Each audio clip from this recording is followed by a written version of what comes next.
În perioada 13-15 august, în fața Centrului Cultural Drăgan Muntean din Deva, se va desfășura o acțiune de promovare a sportului în rândul copiilor și a tineretului. Ziua de astăzi a fost dedicată celor care iubesc radioamatorismul. Astăzi vrem să vă prezentăm radioclubul Silver Fox, clubul sportiv Silver Fox.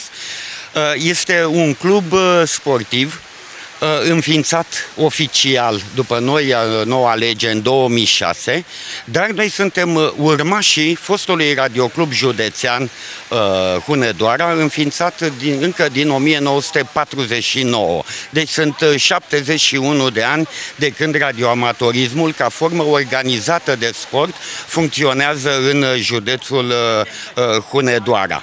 Radioclubul nostru are trei discipline, n-aș spune separate.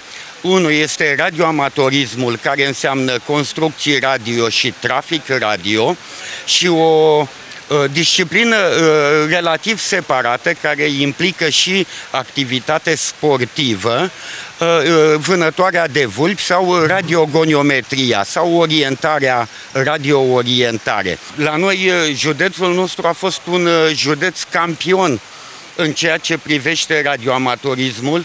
Avem zeci de trofee, locul întâi campioni naționali, culminând în 1987, dacă nu mă înșală memoria, cu colega noastră Natalia Făget, care a ajuns campioană mondială. Viitorul sună bine la Deva. La disciplina radio-orientare, asociația a scos deja un vicecampion național. Se numește Ștefan Ciubucă și are 11 ani.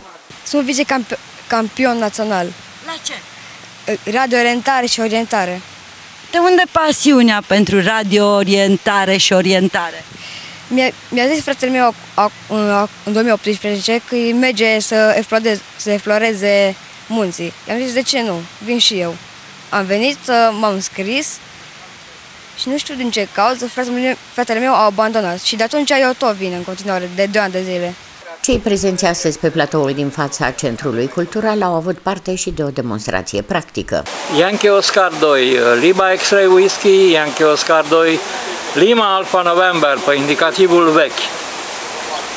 Da, QSL, Y2 Lima Alpha November, Y2 Lima X-Ray Whisky, Q5 prin repetor, foarte fain semnalul și te ascult cu multă plăcere.